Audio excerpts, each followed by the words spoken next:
Hello and welcome. You're watching Z Media with Jigyasa Sahy. At this moment in time, India is colored with the use of patriotism. And हमारे इसी independence day की celebration को कुछ musical note के साथ उसकी शान बढ़ाने. Today, we are in conversation with the man making India proud with one Grammy at a time. Yes, the very phenomenal three-time Grammy Award winner, Ricky Kej. A warm welcome to you. Thank you so much. It's wonderful to be on this show. And first of all, a very big congratulations. The rendition of our national anthem is finally out and we are all very excited. So big congratulations. Thank you so much. I'm really excited about this. So how is this feeling at the moment? कि बस अभी जो national anthem का rendition है वो release हुआ है and was there like some pressure ki, the like Grammy Award winner in compose it. So how is that feeling? Is it jittery or like a rush of emotion? So for me, the national anthem is the most important musical piece in my life. Of course, for pretty much 1.4 billion Indians. But for me, it is especially important because it's the first piece of music that I ever listened to as a child. Even before I listened to nursery rhymes or lullabies. And then even the first piece of music that I ever played on the keyboard was the melody of the national anthem. So I'm 42 years old now, so I've had 42 years of practice. So I know that song really well.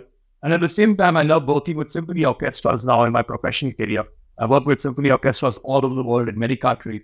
But my favorite symphony orchestra is the Royal Philharmonic Orchestra, which is in Britain. And I've collaborated with them even on my last Grammy-winning album, that is Divine Times. So I thought, why not bring these two things together? And so I wanted to do this epic rendition, got a 100-member orchestra, which is the largest symphony orchestra to ever record the Indian National Anthem. And of course, the added icing on the cake is that, they're a British orchestra. They've ruled us for 200 years, and now an Indian guy is conducting them, leading them, performing the Indian National Anthem. So it's an overall a wonderful experience, and I'm so glad that I get to share this with the world now. So this one, I wanted to do my epic version of it. I wanted to do my penultimate version where I wanted to put all of my thoughts, all of my ideas. I want you to give the national anthem the bigness and the largeness it really needs. And that's what I did with this version. And I'm hoping that it becomes the definitive version of the national anthem that everybody uses. Because one thing about this is that it's completely self-funded. No entity is involved. There's no corporation or record label involved. So that is why the idea is that this anthem can be used by anyone. I'm giving it free to every Indian, everywhere in the world. No copyright, no royalty, no permissions required. Just use it for whatever you want, but with respect. Yes, absolutely. And मतलब जैसे हमारा national anthem, it's for like 52 seconds. Correct. So आपने कोई challenge face किया? Do like there's so much pressure. First of all, it's the national anthem. So we have to maintain that sanctity. That's the most important thing. And उसके हिसाब से आपको वो कोई changes भी लाना है in few seconds. So how was that challenging and how did you overcome it? Like creative block आया, कैसे आपने? So it was 3 months of preparation because there were 100 musicians. So every musician has to be told what to play because they cannot improvise because everybody's playing together. So everybody needs to complement each other. Everybody needs to play in perfect harmony. So it was 3 months of planning of figuring out what exactly each musician is going to be playing. And there's so many instruments also. Violins, violas, cellos, tubas, bassoons, horns, French horns, timpanis, vibraphones, all of these instruments. So that was the challenge of coming up with that and also having dynamics because if you listen to the anthem version, there are some high points and there are some low points where the orchestra becomes really thin and then sometimes the orchestra becomes really big. So we wanted to have those high and low points. That was very important. And I would convey an emotion within a minute. I had a past life where I was doing music for commercials for television and radio, where sometimes you have to convey a complete story in 15 seconds or 30 seconds. That's something that I really learned on the job during those days. Of course, now I don't do commercials anymore, but in the past I used to do a lot of them. And that's how I learned that. But as you correctly mentioned, the national anthem is sacrosanct. It's said to be between 52 to 53 seconds. It has to be within that duration. The speed has to be absolutely right. And the melody cannot be tampered with. And so, like we discussed, this is sort of also ironical, with the British orchestra playing the national anthem. So, like there actually that in India, maybe there are so many upcoming bands, indie bands, symphony bands, so many. So why in them? Why the Royal Philharmonic Orchestra? Because I wanted to record with the Symphony Orchestra, and unfortunately, India does not have a symphony orchestra. So there are one or two symphony orchestras that call themselves Indian Symphony Orchestras, but about 80% of the musicians are people from Eastern Europe and other countries, and they're not actually homegrown Indian musicians. Then, of course, bands and all of that stuff, and I love working with them. And my previous versions of the national anthem were with Indian musicians. But this time I wanted to use a symphony orchestra.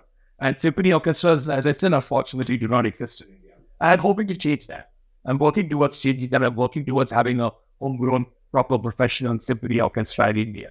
But yeah, that is the reason why. And my favorite orchestra in the world is the Royal Philharmonic Orchestra. And coming back to what I said, we added bonus. Like you have been in the industry for so long. I have to देखा how the music has also changed in India, all over the world, how it has evolved. So now, recently, Indian music, Indian songs, so we काफी worldwide recognition. Yes. Like now we got the Oscar, right? Like, so according to you, itna time क्यों लगा? Why do you think that it took so much of time to get that? Actually, Indian music, especially the classical musical traditions, North Indian, South Indian classical music traditions, have been recognized by the West for a very, very long time. It's just that we don't appreciate that music. It's exactly like that. Like, for example, Pandit Ravi Shankar, my greatest idol ever. Like, somebody who I absolutely idolize. Now, Pandit Ravi Shankar, he moved abroad. Okay, and the thing is that he made pure Indian classical music. Like pure Indian classical music, play the star. He did not play an electric guitar, he did not play drum kit, or he did not play a bass guitar or whatever. He played the sitar. Okay? Now, the thing is that he won the Bharat Ratna. Everybody, when you talk to anybody about on the street or in a studio, you talk to anybody about Pandit Ravi Shankar, yeah, greatest sitarist ever, greatest Indian musician. What award did he win? Bharat Ratna. Greatest civilian honor ever. What is his daughter's name? Anushka Shankar, Nora Jones. Everybody knows it. I challenge you this. Ask anybody in a studio, ask anybody on the street. Name one album of his. Nobody knows. And he's done more than 20 albums. Name one album of his. Okay, forget name one album. Name a song of his. Or hum a song of his, hum a tune of his. The same thing you go to America, to San Francisco or Sausalito, or you go to New York or New Jersey, or even in parts of Russia, parts of Germany, and you ask them about Pandit Ravi Shankar, we know everything about it. So that is what, because we are not appreciating our talent. And that's because our mainstream music, that is our film music, has completely taken over the music industry. So much so, when I tell people I'm a composer, the first question they ask me is which film. Or if a singer tells that I'm a singer, they ask which playback have you done. So that's the way it is right now. So I think we need to get more and more in touch with our own roots. And we need to appreciate our music the way the West is appreciating. Of course, when it comes to the popular genres of music, like an Indian Bollywood composer or Bollywood singer, when they travel abroad, they fill up a stadium. They fill up an entire arena. But who comes to that arena? It's only the Indian diaspora. Only they show up at these concerts. Because they have not broken cultural barriers the way the Indian classical musicians have broken cultural barriers and reached out to new audiences. So that is what it is. Except there are just a few exceptions like Naatu Naatu, which is a fantastic song. And of course, Jeno, which is also a fantastic song, which has managed to break those cultural barriers.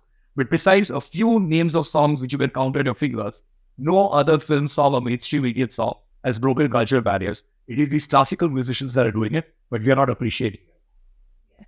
I think that's very true. वहाँ पे the recognition, appreciation, like it. Correct. So do you think for the West, India is like a significant market, and now जब उनको इतना recognition मिल रहा है, so do you think there are more opportunities for Indians in the West? And now he इतना recognition मिल रहा है, it is also because कहीं ना कहीं people are seeing India as a very significant market, like people consuming the cinema, music, international music, and also. No, definitely. Like Indian music will always have a market everywhere in the world.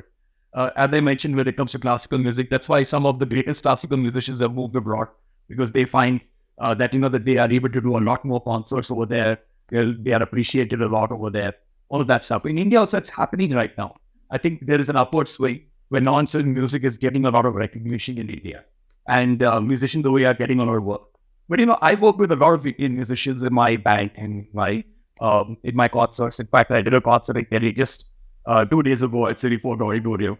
Yeah, and so a lot of Indian musicians. We had a Mridangam player, a Ratam player, we had a Bansuri player, we had a sitar player.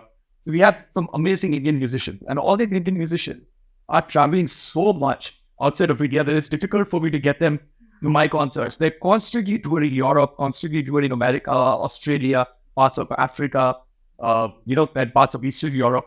They're constantly touring, and it's so encouraging to see that other musicians want to collaborate. Other Western musicians want to collaborate with Indian musicians. They want to learn from Indian musicians. Some of these musicians have workshops in some of the top universities and top music universities and conservatories all over the world. So Indian music is definitely coming of age. And that's also happening because of a shift that is happening in India itself. There's a huge shift in India where Indianness and India is sort of like having a sense of pride in the world right now. So, what according to you is one reason कि जो classical music है उसकी तरफ Indians का इतना recognition नहीं है. It is more about the mainstream film, movie based. Because when I was growing up, it was almost like at school, college, the general narrative was that you're backward if you play a Indian classical instrument, or if you've got Indianness in you, you're backward. The more Western you are, the more poorer you are, or the more educated you are.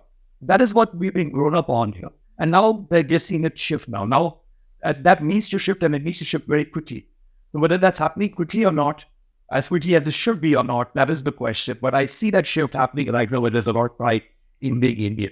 So art, I guess, a moment just through we all convey it becomes a form of protest, expression. Exactly. And even in India, there's actually rap ka culture with boy art. It's maybe there's this conscious rap where people talk about talk about society, welfare, and social. Right. So rap is one thing जो India में at least people are connecting to. So जो आपका music है, do you find it a little bit hard to connect it with the Indians, given कि it's more about the mainstream music and so rap तो भी people जानते हैं क्या है, but do you find it a little bit difficult to connect it? So things of the intention actually is it's difficult to say actually, because it's a very good question though. Another thing is that I try to make music based on what I like. So that's why mine is more of a niche genre. So you have the mainstream genres, which is your film music, and as you mentioned, hip hop and rap music. And then you have the niche genres. Now, in a country like, let's say, America, you have like mainstream would be somebody like Taylor Swift. And you have a niche genre of somebody like Herbie Hancock or Chick Corea, one of the jazz musicians. Now, the jazz musicians enjoy their own following. And Beyonce and Taylor Swift enjoyed their own following, which is in hundreds of millions. And this would be probably in a few millions. Now, the thing is that nobody ever says that, okay, how come you, Chick Corea, jazz pianist, how come you have got such a less following when you're such a good musician, you're such a accomplished musician, but Taylor Swift, who's not that accomplished a musician and she's also a pop star, how does she have such a big fan following? So that culture needs to also come to India, where there should be niche genres and there should be the mainstream genres. So towards the end, where we be seeing Ricky Kej in mainstream music anytime? If there is a Bollywood film which has got a social message at its core, I will stop everything and I will do that. Because, to be honest, even though I spoke about Bollywood music, because I enjoy listening to Bollywood music, I love it. Like the songs of Pathan, I love it. I love all the latest ones. Even the songs of Jawan also are pretty good, and I still listen to songs of Three Idiots and all of that. Even the old song with Kishore Kumar, the Rafi songs, I love all of that. But yeah, that's not something that I would do. But the thing is that I love and I enjoy listening to Bollywood music. I love watching Bollywood movies. But at the same time, for me to make music, I need to be very invested in the music. And for me to be invested in music, it has to be about a cause that is close to me. Could be about anything, but if it's a social cause that is about making this world a better place, and it jump like it would, because I want to be a part of Bollywood, but it has to be about something that I believe in. So we started this conversation on a patriotic note with the talking about the national anthem. So I would like to also end it on that note, and I would like to ask you, which is like one of your favorite Indian patriotic songs, and अगर आप कुछ दो लाइनें हमारे audience के लिए गुनगुना सकते हैं. I don't sing at all, so I won't be able to sing for you. But I can name a couple of songs. Among the contemporary songs, my favorite was Chak Pe India. I thought that was a brilliant song, and of course, Salim Sulaiman are very close friends of mine, like others of mine. They so beautifully composed that song. Then, of course, Riya Rahman from Swadesh, Ye Jo Desh Te Mera. That is such a soul-stirring song, such a simple song. And in that same film, we had another song which is actually not patriotic, but for me it was very patriotic. That is Ye Tara, Wo Tara, Wa Tara. Because it talks about unity and diversity. It talks about how the world needs to work together. Thank you so much, Ricky. It was a lovely conversation with you. Thank you so much for joining us today. Thank you so much for having me. Thank you so much for watching.